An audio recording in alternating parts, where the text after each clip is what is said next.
பிக்ஸார்ட்ஸ் ஆன்மீக அன்பர்களுக்கு எனது அன்பு கலந்த வணக்கங்களை தெரிவித்துக் கொள்கின்றேன். இப்பொழுது ராமாவதாரத்தை பற்றி சொல்ல போகிறோம். இந்த பெருமாள் எடுத்த 10 அவதாரங்களையும் சிரேஷ்டமான அவதாரம், உத்தமமான அவதாரம் எதுன்னு சொன்னால் ராமாவதாரம், கிருஷ்ணாவதாரம் ரெண்டும் ஒரு முக்கியமான அவதாரம். எல்லா அவதாரமுமே சிரேஷ்டமான உத்தமமான அவதாரங்கள் தான். இருந்தாலும் ராமாவதாரம் எப்படின்னா, பகவானே மகாவிஷ்ணுவே மனித உருவத்தில் பிறந்தாலும் தன்னுடைய எந்த விதமான தான் கடவுளுங்கிறதையோ மகாவிஷ்ணுங்கிறதுக்கான எந்த ஒரு சின்ன சிம்டம்ஸோடு காமிக்காம ஒரு மனிதனாக போலவே பிறந்து மனிதனாகவே வளர்ந்து மனிதன் படக்கூடிய எல்லா விதமான துன்பங்களையும் பட்டு அனுபவித்து ஒரு வாழ்ந்து காட்டிய அவதாரம் ராம அயனம். ராமர் என்றால் ராமபிரான், அயனம் என்றால் வழி. ராமபிரான் தான் பிறந்து வாழ்ந்து வளர்ந்து நமக்கெல்லாம் வாழ்ந்து காட்டிய வழி அயனம் அப்படிங்கிறது தான் ராமாயணம் என்று சொல்வார்கள். ராமா என்ற 2 எழுத்தே ஒரு மிக முக்கியமான மந்திரம். பஞ்சாட்சர மந்திரம் பார்த்தீங்கன்னா ஓம் நமச்சிவாய, இதில் உயிர் கொடுக்கக்கூடிய எழுத்து மா.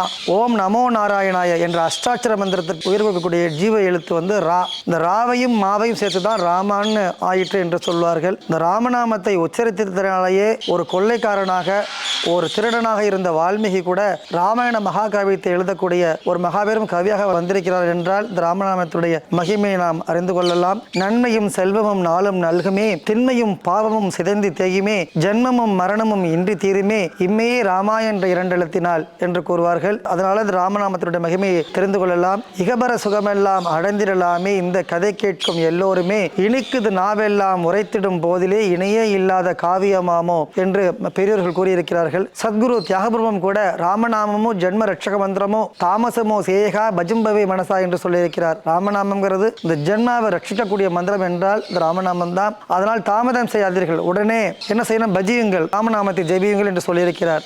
அதே போல பார்த்தீங்கன்னா சதாசிவ பிரம்மேந்திரத்தினுடைய கீர்த்தனையில சகல சாஸ்திர நிகம் ஆகமசாரம் ஜனன மரண பய சோக விதூரம் என்று கூறியிருக்கின்றார். அதாவது 4 வேதங்கள், ரிக் யஜுர் சாமம் அதர்வணம் ஆகிய 4 வேதங்கள், சகல விதமான சாஸ்திரங்கள், புராணங்கள், உபனிஷத்துக்கள், இதோட எசன்ஸ் என்னன்னு சொல்லலாம் அந்த ராமநாமம் தான். சகல சாஸ்திர நிகம் ஆகம சாரம் ஜனன மரண பய, மறுபடியும் புனரபி ஜனனம் புனரபி மரணம்ங்கிற மாதிரி மறுபடியும் பிறந்து பிறந்து பிறவி எடுத்து புல்லாய் மனிதராய் பேயாய் கணங்களாய் வல்லசுரராய் தேவராய் முனிவராய் இந்த மாதிரி விலங்குகளாய் பறவையாய் என்று பறவையாய் பாம்பாய்னு பல பிறவிகள் எடுக்கிறோம். அப்படி பிறந்து பிறந்து பிறந்து பிறந்து துன்பப்படுறத ஜனன மரண பயத்தை அந்த சோகத்தை விடுவிக்கக்கூடிய ஒரு மந்திரம் என்றால் இந்த ராமநாமம் தான் என்று சதாசிவ பிரம்மேந்திரர் சொல்லியிருக்கிறார். புரந்தரதாசரனுடைய கீர்த்தனையில ஓ ராமா நின்னாமம் எந்த ருசிடா ராமா ஏமி ருசி என்று சொல்ல, உன்னுடைய நாமத்தை சொல்ல சொல்ல எவ்வளவு ருசியாக இருக்கிறது தெரியுமா என்று அந்த ராமநாம ருசி பகவான் ராமநாம ருசியை அறிந்து அவர் பாடியிருக்கிறார். இப்படி பல பல மகான்கள், எண்ணற்ற மகான்கள். அந்த சிவவாக்கிய சித்தர் பாட்டில் கூட ராம ராம ராம என்னும் நாமமே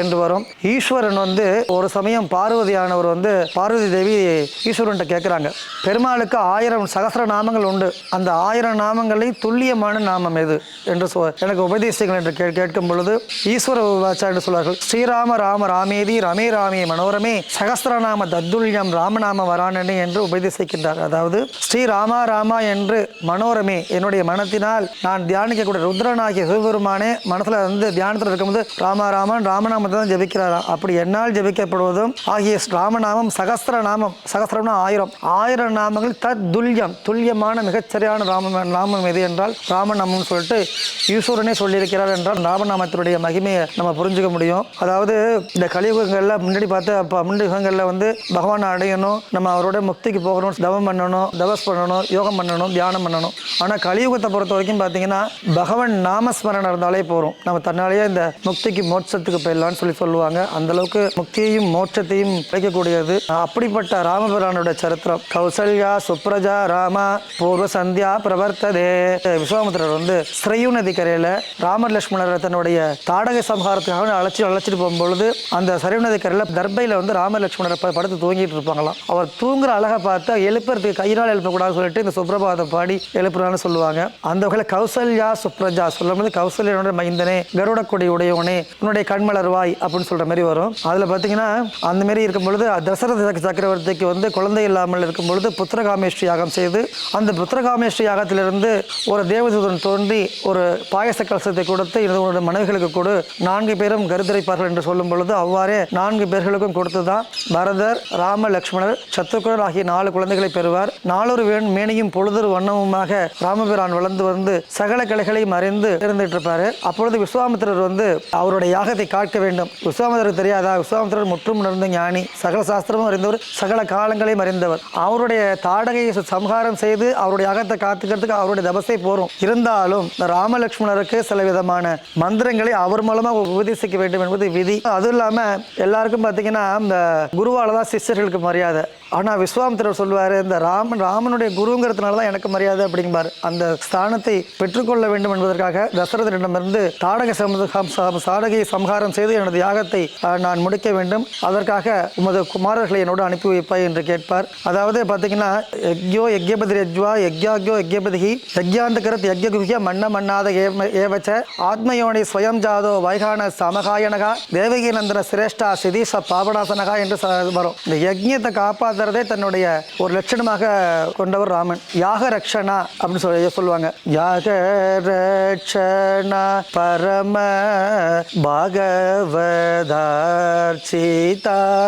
என்று கீர்த்தனையில தியாகபுரம் சொல்லியிருப்பாரு. யாக ரட்சிக்கிறதுங்கிறது தன்னுடைய வாழ்நாளுடைய கடமையாக கொண்டு பரம பாகவதர்கள் அர்ச்சிக்கப்பட்டவர் ராமபிரான். அவரை அழைச்சிக்கிட்டு அந்த பக்கம் மெதுவா போகும்பொழுது அந்த சிறைநதிக்கரையில ராமன் தூங்குறாரு. அவரோட அழகை பார்த்து தான் பார்த்தீங்கன்னா கமலா குச்சோ சுக்க குங்கு மதோ நிகதா நிதாதுல நீலதனோ கமலாகியதலோச்சன லோகபதே விஜயீ பவ வெங்கட சைலபதே சததுர்முக ஷண்முக பஞ்சமுக பிரமுகாகில தெய்வத மௌலிமனே சரணாகதவசல சாரநிதே பரிபாலய மாமிருஷ சைலபதே. இப்படி போயிட்டு இருக்கும் இந்த சுப்பிரபாதம். ராமருடைய அழகு, அதாவது பாதங்களுடைய அழகு. கமலம் சொன்னா தாமரை, குச்சம்னா கை. அதாவது திருமகளுடைய கையை தாமரை போன்று சிவந்து மென்மையாக இருக்குமா. அந்த மென்மையான கரத்தினால் வருடினும் அதை விட சிவந்திடுமோ என்று ராமருடைய பாதத்துடைய அழகை பாதாதிகேசமாக வர்ணித்திருப்பார். அவர் அதற்கு பின்பு அங்கு சென்று யாகத்தை ரட்சிக்க சொல்லும் பொழுது கூட தாடகைங்கிறது ஒரு பெண். அந்த பொண்ணை ஒரு சத்திரிய சம்பிரதாயப்படி ஒரு நிராயுதபாணி, பெண்கள் மேல் அஸ்திர பிரயோகம் செய்யக்கூடாது, அவர் பொண்ணுங்கிறதுனால ராட்சசியா இருந்தாலும் அவளால் கொல்ல முடியாது அப்படின்னு சொல்லி ராமன் மறுத்து விழிப்பார். அப்ப பெண்ணவள் இல்லை ராமா, இவள் தாடகை என்னும் வண்ணம் கொண்ட யமன், அவருடைய பலம் சாதாரண பலம் கிடையாது, அதனால நீ அவரை சம்ஹாரம் செய்து பலவிதமான சமாதானம் சொல்லி அந்த யாகத்தை அவர் யாகம் பண்ணுவார்.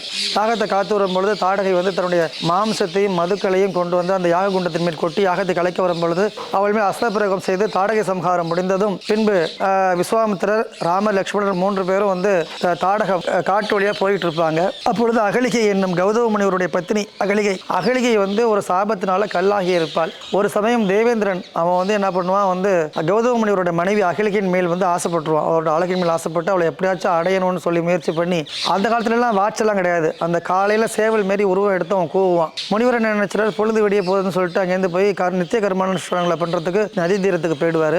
உடனே அந்த இந்திரன் என்ன பண்ணுவான், கௌதம முனிவர் மேல் உருவம் மாறி மாறுவேஷம் கொண்டு அந்த அகலிகையோடு சேர்ந்து சென்று கலக்க முற்படுகையில் அந்த அகலிகைக்கு தெரிஞ்சுவிடும், வந்திருக்கிறது நம்முடைய புருஷன் இல்ல, தேவேந்திரன் தான் தன்னுடைய கணவனுடைய உருவத்தில் வந்திருக்கிறான் என்று தெரிந்தும் தேவேந்திரனே நம்மை தேடி வந்திருக்கின்றானே என்று ஒரு இதெல்லாம் அவர் பேசாம இருந்துருவா.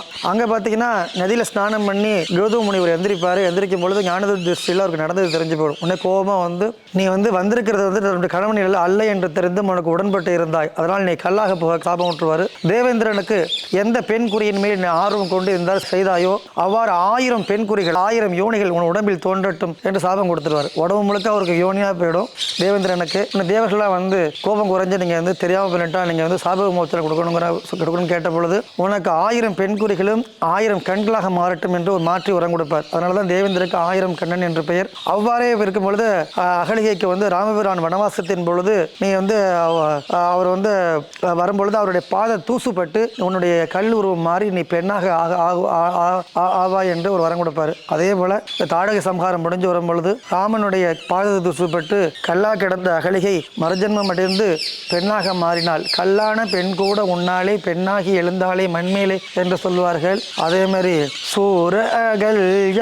சூச்சி புரோச்சி தீவின் தியாகராஜர் பாடுவார். அகலிக்கு அவ்வாறு கருணை புரிந்தது போலவே எனக்கும் கருணை புரியும். ஸ்ரீராம பாதமா நீ கிருப்ப சாலுனே அந்த கீர்த்தனோட ஃபர்ஸ்ட் வரி. ஸ்ரீராமருடைய பாதமே உன்னுடைய கிருபையே போதும். அந்த பாத தூசிப்பட்டு எப்படி அகலிக்கு சாப விமோச்சனம் அடைஞ்சாலோ அதுபோல அந்த பாத தூளி அந்த பாதத்தினுடைய கருணையை போரும் சொல்லிட்டு தியாகராஜர் பாடியிருப்பார். அவ்வாறு அகலிக்கு சாப விமோச்சனம் கொடுத்து அடுத்தபடியாக 3 பேரும் அயோத்திக்கு மிதிலி நகரத்துக்கு வந்துடுவாங்க. மிதிலி நகரத்துக்கு வரும்பொழுது மாடியில கன்னிமாடத்துல உப்பரிகையின் மேல் தனது தோழிகளோடு சீதையானவர் மலர்பந்து விளையாடிட்டு இருப்பாங்க. அந்த மலர்பந்து தவறி மாடியிலேருந்து கீழே விழுவும். கீழே யார் மேலே விழுவும்னா ராமர், லட்சுமணர், விஸ்வாமித்திரர் 3 பேர் நடந்து போயிட்டு இருக்கப்போ ராமபிரான் மேலே விழுவும். அவர் கீழே விழுந்த பந்தை எடுத்துட்டு மேலே பார்க்க, மேலேருந்து பந்து கீழே விழுந்துட்டேன்னு சீதை கீழே பார்க்க, அப்பொழுதுதான் அண்ணலும் நோக்கினார் அவளும் நோக்கினார் என்ற அந்த கம்பநாடல் வர்ணிக்கப்பட்ட அந்த சித்திரம் அரங்கேறும். அது பார்த்தீங்கன்னா ராமபிரானும் சீதையும் வந்து பூர்வத்தில் மகாலட்சுமியும் மகாவிஷ்ணுமாக இருந்தவர்கள். பூர்வ ஜென்மத்தினால உங்களுக்கு பார்த்தீங்கன்னா 2 பேருக்கும் அந்த அவரை பார்த்தோன்னே எங்கேயோ பார்த்த மாரி இருந்ததான். அந்த நாளின் சொந்தம் போல தெரிகிறார், இந்த நாளில் வந்து சேவை புரிகிறார் என்று அருணாச்சல கவிராயர் மிக அழகாக அந்த அந்த பாட்டில் யாரோ இவர் யாருங்கிற ஒரு கீர்த்தனையில் சொல்லியிருப்பார். அவ்வாறு முடிந்ததும் சுயமரம் வரும். சுயமரத்தில் வந்து விஸ்வாமித்திரர் அழைச்சிட்டு வந்துட்டு இந்த சிவதனுசை வந்து யார் வெள்ளை வளைத்து நாணேற்றுகின்றார்களோ அவர்களுக்கு என்னுடைய குழந்தையாகிய ஜானகியை நான் மனமுடித்து தருவேன் என்று சீதையினுடைய தகப்பனார் ஜனகர் சொல்லுவார். அப்படி இருக்கும் பொழுது ஏன்னா அந்த காலத்தில் இந்த சிவதனுசுங்கிறது ரொம்ப பெரிய தனுசு, சிவனுடைய வில்லு. அதை யாரும் தூக்க முடியாதா, ரொம்ப நாள் இருக்குமா. சீதை தன்னுடைய ஒரு நாள் சின்ன குழந்தையாக இருக்கும்போது பந்து விளையாடும் போது இந்த பந்து போய் இந்த வில்லுக்கடியில் மாட்டிக்கும். அந்த பந்து வேணும்னு அழுவும் போது நிறைய பேர் இந்த பலவிதமான படைவர்கள் வந்து எடுத்து பார்ப்பாங்க, அந்த வில்லை அசையாது, எதனோ பண்ணி பார்ப்பாங்க, முடியாது. உடனே அந்த குழந்தை அழுதுகிட்டே போய் அந்த வில்லை தள்ளி விட்டுட்டு இந்த பந்தை எடுத்துட்டு வந்துருமா.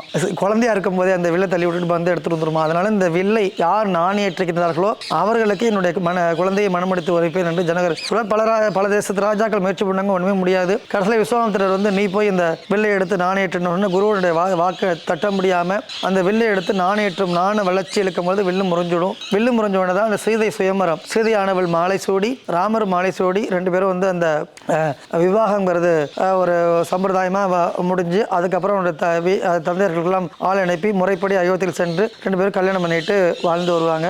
அப்பொழுது தசரதற்கு ஒரு நாள் ராமருக்கு பட்டாபிஷேகம் செய்ய வேண்டும் என்று ஒரு ஆசை, எல்லாருக்கும் ஒரு ஆசை தானே. அதே போல் இளவரசர் யுவராஜாவிலிருந்து ராஜாவாக பட்டாபிஷேகம் செய்ய வேண்டும் என்ற ஆசை. பட்டாபிஷேகத்துக்கு ஏற்பாடு பண்ணுவார். அப்பொழுது பார்த்தீங்கன்னா இந்த கைகேயினுடைய கேய நாட்டு அரசனுடைய குழந்தை இது பொண்ணு கைகேயி, அது போகும்பொழுது கைகேயி கல்யாணம் பண்ணி கொடுத்து அனுப்பும் பொழுது குந்தியையும் இந்த கூனியையும் தோழியை அனுப்பியிருப்பாங்க. அந்த தோழிக்கு வந்து நகரத்தில் உள்ள வான வேடிக்கைகள், விளக்கு ஏற்றி வைக்கிறது, தோரணம் கட்டுறது, இந்த அலங்காரங்கள் எல்லாம் கோலம் போகிறது, அலங்காரத்தை பார்த்தோன்னா என்ன விசேஷம் கேட்பா. ராமருக்கு பட்டாபிஷேகம் சொன்னோன்னு அவளுக்கு ஒரு கோபம் வந்துடும். ஏன்னா சின்ன வயசுல வந்து ராமன் குழந்தையா இருக்கும் பொழுது அவர் கூனிங்கிறதாலே கூன் போட்டுட்டு தான் போவாளாம். போகும்போது இந்த மண்பானையில் தண்ணி கொண்டு பொழுது உண்டிவில் இந்த கல்டா அப்படின்னு சொல்லணும், அதுபோல அந்த உண்டி வில்லால் அடிச்சு அந்த குடத்தில் உள்ள தண்ணியை உடைச்சதுனால குழந்தை ஏதோ விளையாட்டு தரமா பண்ணிட்டுன்னு எடுத்துக்காம அதை கரகரன் மனசில் வச்சிருந்துட்டு அதான் அவன் சொல்லுவேன், உத்தம கோபம் வந்து ஒரு க்ஷணம், உத்தமர்களுக்கு கோபம் வரும், அது ஒரு க்ஷணம் தான். மத்தியம கோபம் வந்து ஒரு நாள், அதமர்களுக்கு கோபம் வந்து ஆயுள் பொருந்தியம் இருக்கும் அப்படிம்பாங்க. அதுபோல் இந்த ஆயுள் பொருந்தியம் குழந்தைகள் செஞ்சதை வந்து அந்த ஆயுள் பொருந்தியம் மனசில் வச்சுக்கிட்டு இது எல்லாமே பார்த்தீங்கன்னா எல்லாம் பிளான் பண்ணுறது தான். ராமன் காட்டுக்கு போகணும், காட்டுக்கு போனாதான் சீதையோட இது பண்ண முடியும். அதுக்கப்புறம் பார்த்தீங்கன்னா அதுக்கப்புறம் தான் வந்து அந்த ராவண சம்ஹாரம் நடக்கணுங்கிற ஒரு காரணத்துக்காக வேண்டி கைகையிட்டு போய் சொல்லுவாள்.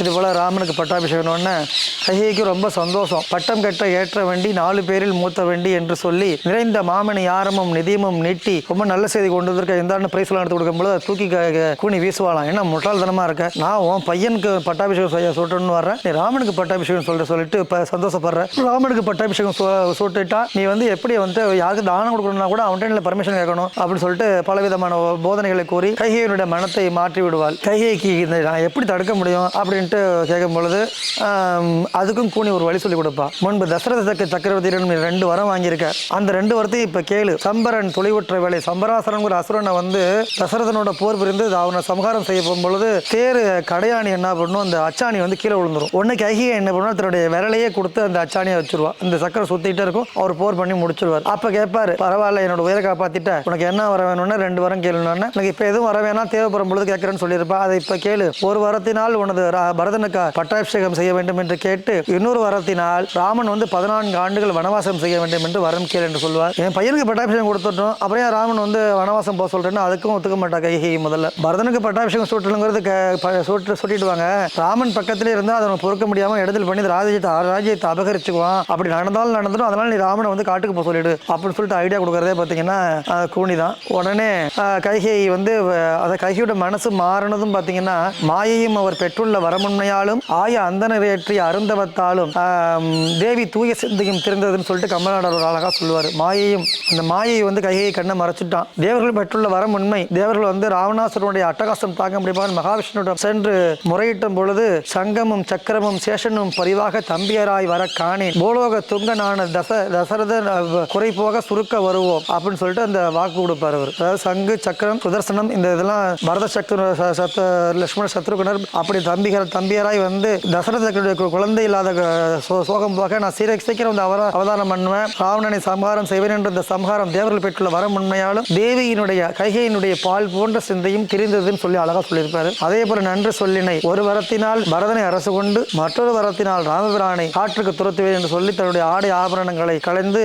இந்த ஆபூஷணங்களை எல்லாம் நகை எல்லாரும் கழட்டி போட்டுட்டு ஒரு மூலி கோலத்துல வந்து அழுதுட்டு படுத்திருப்பா. தசரதன் வந்து உனக்கு என்ன வேணும், உனக்கு என்ன குறை, யாரும் உனக்கு என்ன அபோதம் செய்தார்கள், உனக்கு என்ன வேணும், ஏன் இப்படி சோகமா இருக்குன்னு சொல்லிட்டு கேட்பாரு. ரொம்ப பிரியம் வந்து கையிட்டு தான். அப்ப எனக்கு நீங்க 2 வரன் கொடுப்பேன்னு சொன்னீங்களே அதை இப்ப தரணும்னு அதில் என்ன தாராளமா கேட்டுக்கணும்னு அவன் பஞ்சபூத சாட்சியாக உங்களை ஆன்ம சாட்சியாக ராம லட்சுமணர் சாட்சியாக கொடுத்துட்டு மாறிடக்கூடாதுங்கிறதுனால தருவீங்களான்னு தருவேன் அப்படின்றவர். அப்பதான் கேட்கறது ராமன் 14 ஆண்டுகள் காட்டுக்கு போகணும், பரதன் வந்து அரசாளன்னு சொன்னோன்னே அவருக்கு தசரதருக்கு வந்து ரொம்ப ஒரு கஷ்டமா போயிடும்.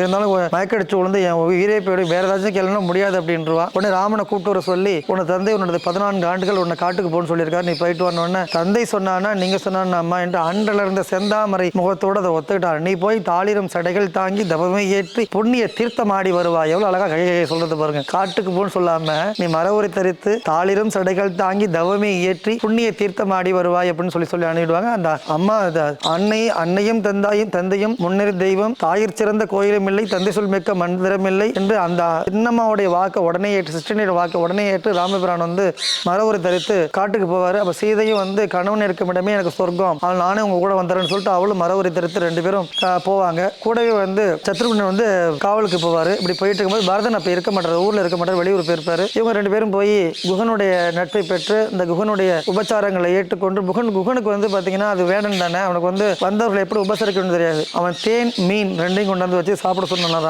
ராமன் கையால் தொட்டு பரிவினில் கலிய பவித்திரமெனின் எளிது நாமும் உண்டனம் என்றோ உள்ளத்தில் அன்பினால் அன்பு வெளிப்பட கொடுத்தவை இவை என்றால் எனக்கு அமிர்தத்தை விட மேலானதாகும் என்று சாப்பிட்டு விட்டு குகனோடு ஐவரானோம் என்று அவனையும் தன்னுடைய தம்பியாக ஏற்று வைத்து பாருங்க. ஒரு குகன்கிறது ஒரு ஓடம் ஓட்டுற ஒரு ஜாதி, அந்த ஜாதி கூட வர்ணாசிரம தர்மங்கிறது அந்த காலத்தில் எப்படி இருக்குன்னு பாருங்க. அப்பயே அவனையும் ஒரு தன்னுடைய சேர்த்து தன்னுடைய சகோதரனாக ஆக்கி கொண்டு திரும்ப காட்டில் தொடர்ந்து போவார். அப்படி இருக்கும்போது பரதன் வந்து விஷயத்தெல்லாம் தெரிஞ்சுட்டு அண்ணன்ட்ட வந்து காலில் விழுந்து கதறி நீங்க உட்கார வேண்டியது ஆசனத்தில் நான் உட்காரவே மாட்டேன், நானும் உங்க கூட வந்துடணும், இல்லை நீ போய் இந்த ராஜ்ய பாரத்தை சுமந்து வா அப்படின்னு சொல்லிட்டு அப்பனா கால செருப்ப பாதுகை கொடுங்க, அந்த பாதுகையை கொண்டு போய் நீங்க இருக்க வேண்டிய அரியாசனத்தில் வச்சு நீங்க இந்த பாதுகையை ஆட்சி பண்ணட்டும், அதுக்கு நான் பிரதிநிதியா இருந்து வேணா ஆட்சி பண்ணுவேன், நீங்க வர வரைக்கும் நான் அயோத்திக்குள்ள உள்ளாரே போக மாட்டேன், வெளியில இருந்து ராஜ்ய பரிபாலனம் செய்வேன் சொல்லிக் கொண்டதற்கு ஏற்ப அந்த பாதுகையை பெற்று அதை கண்ணில் ஒத்திட்டு ராமபிரான் பாதுகை தன்னுடைய சிரசில கொண்டு வந்து அந்த பாதுகைக்கு பட்டாபிஷேகம் செய்து வைத்து பாதுகை தான் ராஜா, அதான் பாதுகாப்பு பட்டாபிஷேகம் சொல்லுவாங்க. ராஜாவாக இருந்து பரதன் வந்து பண்ணிட்டு இருப்பான். அப்பொழுது சூர்பனகை ராவணனுடைய தங்கச்சி சூர்பனகை என்ன பண்ணுவோம், வானுலகத்தில் இருந்த அந்த மேல பறந்து திரியும் பொழுது அந்த வனத்துல வந்து கரண் துஷன் 2 பேரும் வந்து அவருடைய ஆட்சி பண்ற வனம், அந்த சூர்பனகையோட சகோதரர்கள் ஆட்சி பண்ணக்கூடிய அந்த வனம் தான். அந்த வனத்துல வந்து 2 மானிடர்கள் வந்து நடந்து போயிட்டு இருக்காங்க அப்படின்னு சொல்லும்போது கீழே பாப்பா ஆசிரமத்துல வந்து ஆசிரமம் அமைத்து ராமர் லக்ஷ்மணர் சீதையும் 3 பேர் வந்துட்டு இருப்பாங்க. ராமருடைய அழகுதான் ஏற்கனவே சொல்லியிருக்கேனே, அதே மாதிரி கடக்க என்ன தோல் கண்டார் தோலை கண்டார் அப்படின்னு சொல்லிட்டு கம்பர் சொல்லுவார். ராமருடைய தோலை பார்த்தவங்க தோலை மட்டும் தான் பார்த்தாங்க, காலை பார்த்தவங்க காலை மட்டும் பார்த்தாங்க, முகத்தை பார்த்தவங்க முகத்தை மட்டும் கண்ணை எடுக்க முடியல, ஒவ்வொரு அவயமும் அவ்வளவு அழகு. அப்படிங்கிறதுனால அந்த ராமரை பார்த்து ஒரு ஆசை வந்துடும். உடனே சகல விதமான பூஷணங்களையும் பூசித்து கொண்டு சர்வாலங்கார பூஷிதையாக நானாவித ஆபரணங்களையும் அணிந்து கொண்டு கோவை புலம் போட்டு சிவந்த உதடுகளும் அங்க லட்சணங்களை கொண்டு அங்கிருந்து ராமர்கிட்ட வந்து சொல்வா, உன்னை பார்த்ததும் உண்மையில் எனக்கு காமம் ஏற்பட்டு என் உடலை தகிக்கின்றது, மன்மதனுடைய காம பானத்தில் ஏற்படுகிற துன்பத்தினால் தாங்க முடியவில்லை, ஒரு ஸ்திரியானவளுடைய சோகத்தை தணிக்க வேண்டியது உன்னோட பொறுப்பு, என்னை அணிந்து என்னுடன் சுகித்து என்னுடைய தாபத்தை நீ தீர்க்க வேண்டும் என்று கேட்கும் பொழுது நான் ஏகபத்தினி விரதன், இந்த ஜென்மத்தில் ஒரு பத்தினி தவிர அடுத்த பத்தினி கண்ணால் நோக்கு பார்க்கறதுலன்னு ஒரு விரதம் கொண்டிருக்கேன், என்னதோ அந்த லட்சுமணன் இருக்கான் அவன்கிட்ட போய் கேட்கணும், லட்சுமணர்கிட்ட போய் கேட்பா, ஒத்துக்க மாட்டான். அந்த சமயத்தில் சீதை வந்து செடிகளுக்கு தண்ணி ஊற்றிட்டு வரும்பொழுது இதோ இவள் இருக்கிறதுனால தானே நீ வந்து என்கிட்ட நீ வரமாட்டேங்கிறன்னு சொல்லிட்டு அவளை கொலை பண்ணணும்னு சொல்லிட்டு அவளை நோக்கி பாயும் பொழுது லட்சுமணன் குறுக்கிட்டு அவளுடைய மூக்கையும் மார்பு ஸ்தானங்களையும் மறுத்து விடுவார். அங்கபங்கம் செய்தல். இவ்வாறு அங்கபங்கம் செய்யப்பட்ட சூர்பனகையானவள் ராவண இலங்கைக்கு சென்று ராவணனுடைய தனது தமையனான ராவனுடைய தர்பாருக்கு சென்று கீழே விழுந்து புலம்புவாளாம். உரம் நெறித்து விலை என்னை உதைத்துருட்டி நரனிறந்து தோல் பார்க்க நான் கிடந்து புலம்புவதோ அறநிறந்த மலையெடுத்த அண்ணாவோ அண்ணாவோ கரநிறந்த வனமென்றோ இவைப்படவும் கடவேனோ அப்படின்னு சொல்லிட்டு புலம்புனாலாம். அதாவது பாத்தீங்கன்னா சிவன் அறநிறந்த மலையை எடுத்த சிவன் உட்கார்ந்த மலையே பேத்து தூக்குனி அண்ணா நீ இருக்கும்போது எனக்கு இப்படி ஆயிட்டு என்னோட தமையர்கள் கரண் துஷன் 2 பேரும் ஆட்சி பண்ற வனத்துல என்ன ஒரு சாதாரண மனிதன் வந்து இந்த மாதிரி என்ன அங்கபங்கம் செய்து மூக்கரு துரத்து விட்டானே இதை கேட்பாரு இல்லையான்னு தொடர்ந்து புலம்புனோடனே ராவணனுக்கு கோபம் வந்துடும். என்னுடைய ஆட்சி நடக்கும் பொழுது என்னுடைய தங்கையை இவ்வாறு செய்ய துணிந்த மனிதன் யார் அப்படின்னு யாருன்னு தெரியல. 2 மனிதர்கள் வந்து தவவேஷம் போட்டுவிட்டு இளமையா இருக்காங்க. ஒரு ஸ்திரீயும் பக்கத்துல இருக்காங்க. அது உண்மையான தவமா இருக்க முடியாது. அவன் பொய் தவ வேடம் போட்டுக்கொண்டு இந்திரிய அனுபவத்தில் ஈடுபட்டு இருக்கிறான். தவம் பண்றவனுக்கு பொண்ணு இதுக்கு பக்கத்துல ஒரு ஸ்திரீயை வச்சிருக்கான்னா அவன் எப்படி வந்து தவம் புரியனா இருக்க முடியும். அதனால நீ போய் அந்த ஸ்திரீயை அழைச்சிட்டு வா, வந்து அவ்வளோ அழகு அப்படின்னு சொல்லிட்டு சீதையனுடைய அழகை வர்ணிச்சதும் ராவணன்னு பார்த்தீங்கன்னா ஒரு சிறந்த சிவபக்தன். அவனை மாதிரி சிவபக்தன் இருக்க முடியாது. ராவணன் வந்து சாமவேத கானம் பாடினா சிவனே இறங்கி ஓடி வருவாரா, அப்படிப்பட்ட சிவபக்தன். வீணை வாசிப்பதில் சிறந்தவன். இவ்வளோ ஒரு திறமையானவன், பலசாலி, எல்லாமே இருந்தும் கூட அந்த துர்போதனை, அதான் பெண்ணாசையால கெட்டது அப்படின்னு சொல்றாங்கல்ல, அதில் மண்ணாசை பெண்ணாசை பொருளாசை யாரை விட்டது, அதில் வந்து பெண்ணாசை வந்துடும் ராவணனுக்கு. சரி சொல்லிட்டு அவன் சொல்றபடி கேட்கறதுக்காக வேண்டி மாரிசன் அவனோட மாமனை கூப்பிட்டு நீ மாயமானக தங்கம் போன்ற வர்ணமும் ஸ்வர்ணம் போன்ற வர்ணமும் நவரத்தினங்கள் பதித்த புள்ளிகளுடைய மானாகி நீ வந்து ராமனோட சீதையை கவனத்தை கவர்ந்து எப்போச்சும் ராமன் அந்த பக்கம் அழைச்சிட்டு போயிட்டு நான் சீதையை கவர்ந்துட்டு வரேன்னு சொல்லுவான். முதல்ல வந்து மாரிசன் ஒத்துக்க மாட்டான். நீ ஒத்துக்கலைன்னா இப்போ என் கையால நீ வந்து சமகாரம் பண்ண கொலை பண்ணிடுன்னு சொன்னோன்னா சரி அவன் யோசிப்பான். ராவணன் கையால மரணம் அடைகிறத விட ராமன் கையால மரணம் அடைஞ்சா நம்மளுக்கு ஒரு மோட்சமாச்சும் கிடைக்கும் முடிவு பண்ணி ராவணன் சொல்றதுக்கு ஒத்துப்பான். மாரிசன் வந்து மாரி மாயமானாகி சென்று சீதையினுடைய கவனத்தை கவர்ந்த பொழுது சீதையான வந்து மானை எனக்கு பிடிச்சி கொடுக்கணும்னு கேட்பான். பிடிச்சி கொடுக்கணும்னு கேட்டோன்னா ராமருக்கு வந்து சீதையை விட்டுட்டு போறதுக்கு மனசு வராது. உடனே லட்சுமணரை கூப்பிட்டு நான் வர்ற வரைக்கும் இந்த அண்ணி சீதைக்கு நீ தான் பாதுகாப்புன்னு சொல்லிட்டு போயிடுவாரு. கொஞ்சம் தூரம் மான் அங்க தோன்றும், இங்க மறையும், இங்க தோன்றும், அங்க மாயம் மறைந்தாரு, அப்படி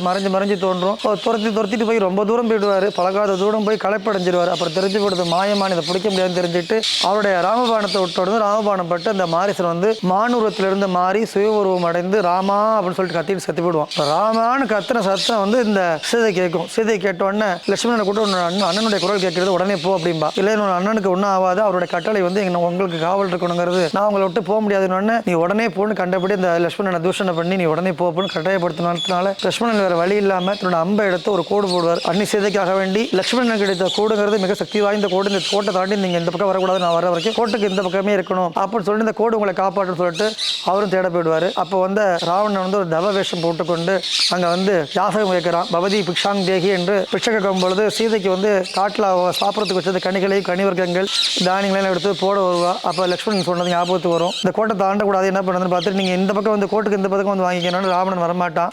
ரொம்ப வற்புறுத்தினோடனே சரி ஒரு முடிவு தரம் பசி ஆட்டுவோன்னு சொல்லிட்டு அந்த கோட்டை தாண்டி போயிடுவார். அதான் அவருக்கு என்ற பெண்களுக்கு என்று ஒரு பார்டர் இருக்கு, ஒரு இது இருக்கு, அந்த இடத்த விட்டு தாண்டக்கூடாதுங்கிறதுக்காக அவர் எவ்வளவு உதாரணங்கிறது சீதையோட கதையை ஒரு உதாரணம். அதை தாண்டி போகும்போது ராவணன் சுயவரும் அடைந்து புஷ்பமானத்தில் சீதையை கடத்திட்டு போயிடுவான். கடத்திட்டு போகும்போது ராமபுரானுக்கு தெரியணுங்கிறதுனால தன்னுடைய ஆபரணங்களை ஒன்று கழட்டி போட்டுக்கிட்டே போகலாம், போன வழி தெரியணுங்கிறதுனால. இப்போ ஜடாயுங்கிற ஒரு கழுகு வந்து அந்த ராவணனை மறைக்கும். நீல் இந்த பொண்ணோட விருப்பத்திற்கு மாறா நீ இந்த பொண்ணை அழைச்சிட்டு போறியே அப்படின்னு சொல்லி முடிந்தால் என்னோட போர் புரிய என்னை வந்து தாண்டி தான் அந்த பொண்ணு கொண்டு போக முடியும்னு சொன்னோடனே பட்சிராஜன் கருடர்களின் அரசன் என்று தடுக்கும் பொழுது ராவணன் வந்து கழுகோட 2 ரெக்கையும் வெட்டிட்டு சீதையை கொண்டு போயிடுவான். அந்த கழுகு வந்து குன்றுயிரும் கொலையுரமா கிடக்கும். அது தசரதனுடைய நண்பன் அந்த கழுகு. அப்படி இருக்கும் பொழுது இந்த பக்கம் ராமன் வந்து ஆசிரமத்தில் காணாம கண்கள் குளமாகி தம்பியோடு தேவியை தேடிட்டு போவார். அந்த ஆபரணங்கள் கிடைக்கிற வழியா போயிட்டு இருக்கும் பொழுது அந்த ஜடாயு விட்டு போயிடுவார். ஜடாயுவை போய் கேட்டோன்னே ஜடாயு சொல்லிடும் நடந்தது இதுதான், ராவணன் தான் கடத்திட்டு போனாங்கிறது. போய் பார்க்கும் பொழுது இந்த இடத்துல அதை கொஞ்சமா சொல்லிட்டு இந்த பறவை வந்து உயிர் விட்டுரும். பறவைக்கு செய்ய வேண்டிய ஈமச்சடங்குகள் எல்லாம் செய்து முறைப்படி அவருக்கு வந்து தர்ப்பணம்லாம் கொடுத்துட்டு மறுபடியும் போகும்பொழுதுதான் வானர அரசன் சுக்ரீவனை போய் அவர் சந்திப்பார். அனுமன் தான் முதல்ல வந்து பார்த்துட்டு போய் சுக்ரீவன் சொல்றது. அந்த சுக்ரீவனோட கதையை கேட்கும் பொழுது நானும் வாலியும் அண்ணன் தம்பி 2 பேரும் வந்து சகோதரர்கள். ஒவ்வொரு சமயம் வந்து ஒரு அசுரனை கொல்றதுக்காக வேண்டி வாலி வந்து குகைக்குள்ள போவான். வாலிக்கும் அசுரனுக்கும் சண்டை நடக்கும் பொழுது வெளியில குகையிலிருந்து ரத்தம் வெளில வந்தோடனே குகைக்கு காவலா இருக்கிற சுக்ரீவனுக்கு சந்தேகம் வந்துடும். உள்ளார வந்து நம்ம அண்ணன் வாலி தான் இறந்து போயிட்டான் போலக்கு, அந்த அசுரன் வெளில வந்தா என்ன பண்றதுன்னு சொல்லிட்டு அந்த குகையோட கதவை வந்து ஒரு பெரிய பாறாங்கல்ல வந்து அடைச்சி வச்சுட்டு இங்கே வந்து வாலி இறந்துட்டான்னு சொல்லிட்டு அவன் வந்து மகடாபிஷேகம் பண்ணிட்டு ராஜ்யத்தை பரிபாலனை பண்ணிட்டு இருப்பான். வாலி வந்து பாத்தீங்கன்னா அந்த ஆக்சுவலா அந்த அசுரனுடைய சம்ஹாரம் பண்ணிட்டு வெளில வந்து பார்க்கும்போது இந்த குகை வந்து கருங்கல்ல மூடி இருக்கும். அதை அப்புறப்படுத்திட்டு நாட்டுக்கு வந்து பார்க்கும் பொழுது சுக்ரீவன் ஆட்சி பண்றதை பார்த்தோன்னா கோவம் வந்துடும். நீ ராஜ்யத்துக்கு ஆசைப்பட்டு தான் சொல்லிட்டு என்னை வந்து இறந்து போயிட்டேன்னு சொல்லிட்டு இப்படி பண்ணி பண்ணிட்டியான்னு சொல்லிட்டு அவனை கோவம் வந்து அவனை சம்ஹாரம் பண்ணுறதை வேண்டி துரத்திட்டு போகும்போது ஒவ்வொரு இடமா ஓடி போய் கடைசியில் ஒரு இடத்துல வந்து ஒளிவான். அந்த இடத்துல வந்து ஒரு முனிவர் சாபத்தினால வாலி வந்து அந்த இடத்துல காலை வச்சா அவனோட தலை சுக்குநூறாக வெடிச்சிரும்னு சொல்லிட்டு சாபம் கொடுத்துருப்பார். அந்த இடத்துக்கு மட்டும் வாலியால் வர முடியாது. அப்படிங்கிறதுனால வாலி வந்து அந்த இடத்துல வர முடியாத சுக்ரீவன் அங்கே வந்து மறைஞ்சிருந்துட்டு இருப்பான். இப்போ வந்து ராமன் லக்ஷ்மணரும் தேடிட்டு வரும்பொழுது ஆஞ்சநேயர் அவர் பார்த்துட்டு வந்து சுக்ரீவன்ட்ட அறிமுகப்படுத்தி வச்சு அவன் சுக்ரீவனுடைய கதையை சொல்லி வாலிகிட்ட வந்து நீங்கள் சம்ஹாரம் பண்ணி சுக்ரீவனுக்கு ராஜ்யத்தை மீட்டு கொடுக்கணும்னு சொல்லி கேட்பார். அப்படி பண்ணீங்கன்னு சொன்னால் உங்களுக்கு எங்களுடைய வானர சேனைகளும் பக்கபலமாக இருந்து உங்களுடைய மனைவி கண்டுபிடிக்கிறதுக்கு நாங்கள் உதவுவோம்னு சொல்லிட்டு ஒரு ஒப்பந்தம் மாரி பண்ணிப்பாங்க. அப்போ அந்த அவருடைய வில்லோட இதை நிரூபிக்கிறதுக்காக வேண்டி ஒரே அம்புல 7 மராமரத்தை ஒன்றா அப்படி தொலைச்சிட்டு போகிற மாதிரி பண்ணுவார். சுக்ரீவன் வந்து வாலியை போய் யுத்தத்துக்கு அழைச்ச பொழுது 2 பேரும் சண்டை போட்டுட்டு இருப்போம். முதல் முறையாக 2 பேரும் வானரம், 2 பேரும் சம உயரம் சம உருவம் அப்படிங்கிறதுனால வித்தியாசம் தெரியாது. சுக்ரீவன் தோத்து ஓடி வந்து ஒன்று நம்பி அந்த சண்டைக்கு போனானே. ஆனால் இப்போ வந்து நான் கொஞ்சம் விட்டுருதான் நானே காலியாக இருப்பேன். எனக்கு அடையாளம் தரல, அதனால நீ கழுத்தில் ஒரு மாலை போட்டுக்கோ, மாலை போட்டுட்டு நீ போய் சண்டை போடு. இப்போ மாலை இருக்கிற நீ சுக்ரீவன், மாலை இல்லாதவன் வாலின்னு தெரியும் சொல்லிட்டு சம்ஹாரம் பண்ண போவார். வாலி பெற்ற ஒரு வரம் என்னன்னா நேருக்கு நேர் அவனோட இப்போ யாருமே போரிட்டு ஜெயிக்க முடியாது. யார் அவனோட நேருக்கு நேர் போரிட வந்தாலும் அவங்க பலத்திலேருந்து பாதி பலம் வாலிக்கு வந்துடும். இப்படி ஒரு வரம் வாங்கி வச்சிருப்பாரு. அதனால யாருமே நேரடியாக மோதி ஜெயிக்க முடியாது. அதனால ராமன் ஒளிஞ்சிருந்து இந்த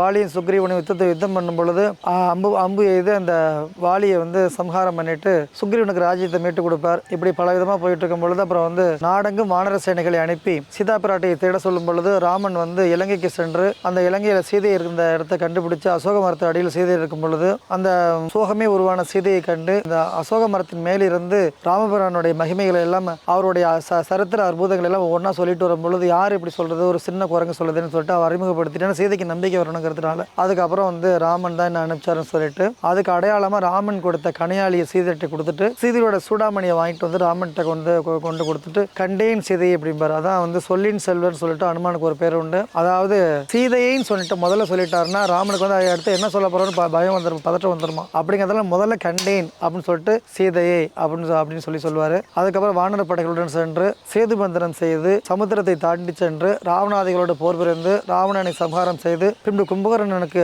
மகுடாபிஷேகம் செய்துவிட்டு அயோத்திக்கு திரும்பி தனது பட்டாபிஷேகம் செய்து ராமர் சீரோடும் சிறப்போரும் அயோத்தியை ஆண்டு வந்தார். அந்த ராமாவதாரத்தில் முக்கியமான 3 காட்சிகள். ஒன்று சுயமரம், 2வது ராவணன் வந்து சீதையை கவர்ந்து கொண்டு சொல்வது, 3வது ராவண சம்ஹாரம். இந்த 3 நிகழ்ச்சிகளையும் முக்கியமாக எடுத்துக்கொண்டு எமது மாணவிகள் ஸ்ரீ ராமாவதாரத்தை அபிநயம் செய்திருப்பார்கள். அதை தற்பொழுது நீங்கள் காணலாம். தேவர்களின் சிறை மீட்ட ராவணாதி உயிர் மாய்த்த தசரத ஸ்ரீராம அவதாரணே. தேவர்களின் சிறை மீட்ட ராவணாதி உயிர் மாய்த்த தசரத ஸ்ரீராம அவதாரணே. தேவர்களின் சிறை மீட்ட ராவணாதி உயிர் மாய்த்த தசரத ஸ்ரீராம அவதாரணே. தசரத ஸ்ரீராம அவதாரணே.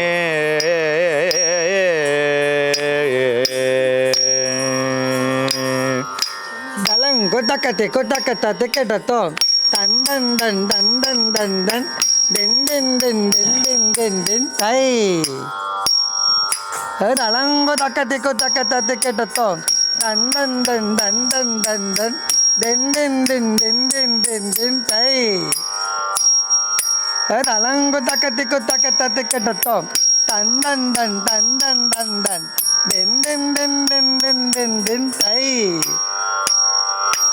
அலங்கோ தக்கத்தை கொட்டக்கத்தை கேட்டோம் தன் தன் தன் தன் தன் தன் தன் தென் தென் தென் தென் தென் தென் தென் தை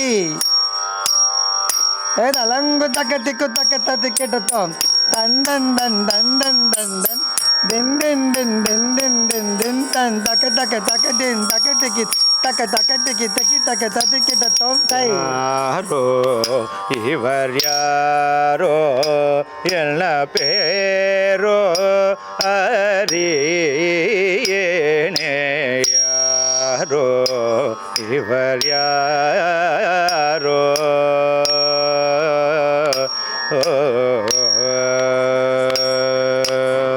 தசரத ஸ்ரீராம அவதாரணே. சீதாராம அவதாரணே தசரத ஸ்ரீராம அவதாரணே சீதாராம அவதாரணே சீதாராம அவதாரணே சீதாராம அவதாரணே சீதாராம அவதாரணே சீதாராம அவதாரணே சீதாராம அவதாரணே சீதாராம அவதாரணே தசரத ஸ்ரீராம அவதாரணே சீதாராம அவதாரணே சீதாராம அவதாரணே சீதாராம அவதாரணே தசரத ஸ்ரீராம அவதாரணே சீதாராம அவதாரணே தசரத ஸ்ரீராம அவதாரணே சுயம்வர ராம அவதாரணே சீதாராம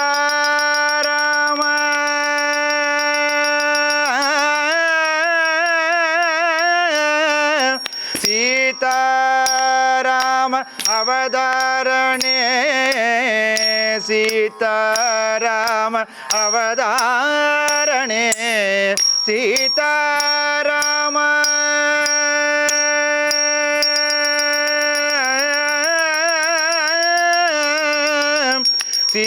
சீதாராம சீதாராம அவதாரணே தசரத ஸ்ரீராம அவதாரணே சீதாராம அவதாரணே தசரத ஸ்ரீராம அவதாரணே சுயம்வர ராம அவதாரணே சீதாராம அவதாரணே சீதா கல்யாண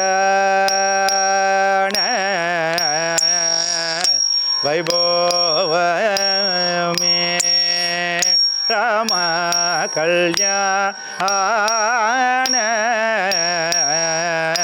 வைபோவமே பக்தஜன பரிபால பரிதசரஜால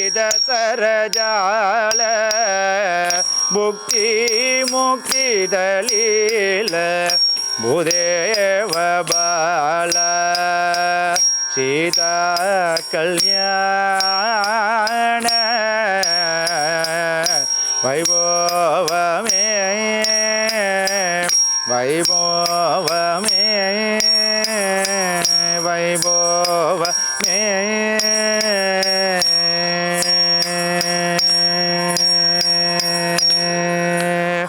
தசரத ஸ்ரீராம அவதாரணே சீதாராம அவதாரணே தேவர்களின் சிறை மீட்ட ரவணாதி உயிர் மாய்த்த தசரத ஸ்ரீராம அவதாரணே தேவர்களின் சிறை மீட்ட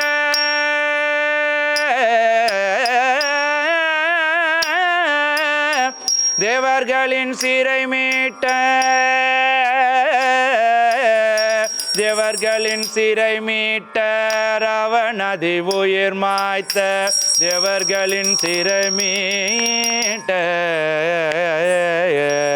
தேவர்களின் சிறை மீட்ட ராவணாதி உயிர் உயிர் மாய்த்த ராவணதி உயிர் மாய்த்த ராவணதி உயிர் மாய்த்த ராவணதி உயிர் மாய்த்த ராவணதி உயிர் மாய்த்த ராவணதி உயிர் மாய்த்த தேவர்களின் சிறை மீட்ட ராவணதி உயிர் மாய்த்த தசரத ஸ்ரீராம அவதாரணே தேவர்களின் சிறை மீட்ட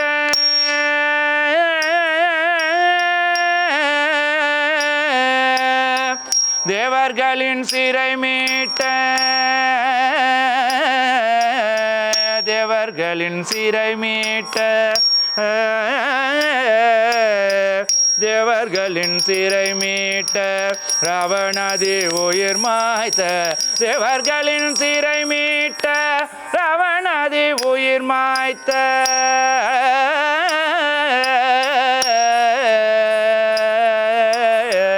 தேவர்களின் சிறை மீட்ட ராவணதி உயிர் மாய்த்த தசரத ஸ்ரீராம அவதாரணே தேவர்களின் சிறை மீட்ட ராவணதி உயிர் மாய்த்த தசரத ஸ்ரீராம அவதாரணே தேவர்களின் சிறை மீட்ட ராவணதி உயிர் மாய்த்த தசரத ஸ்ரீராம அவதாரணே தசரத ஸ்ரீராம அவதாரணே தசரத ஸ்ரீராம அவதாரணே தசரத ஸ்ரீராம அவதாரணே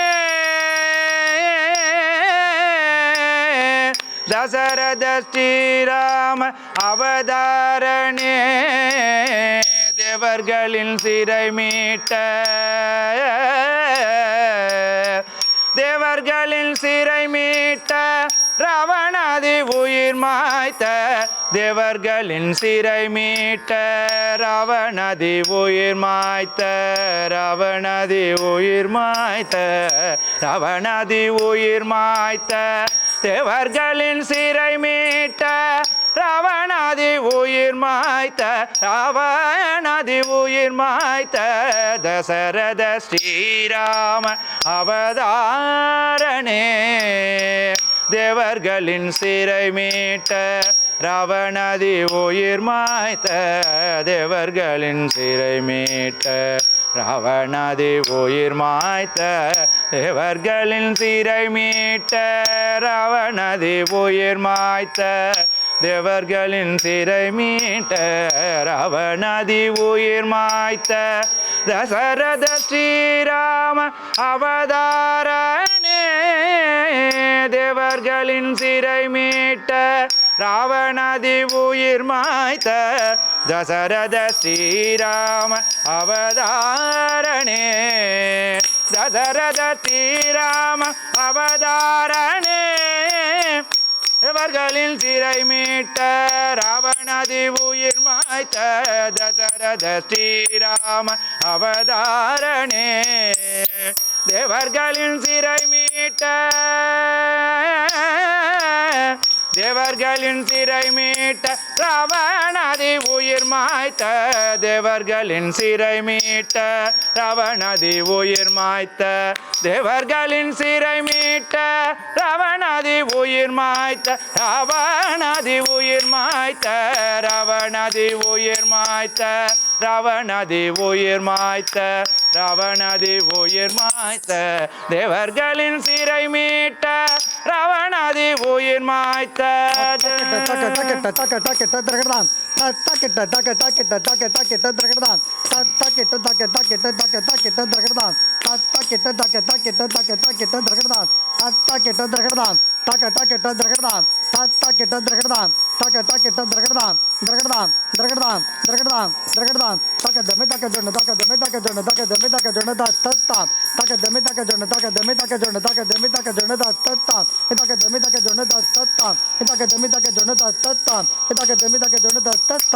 ராவணதி உயிர் மாய்த்த தசரத ஸ்ரீராம அவதாரணே சீதாராம அவதாரனே.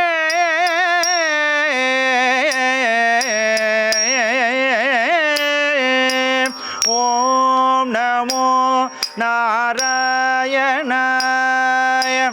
ஓம் நமோ நாராயணாய.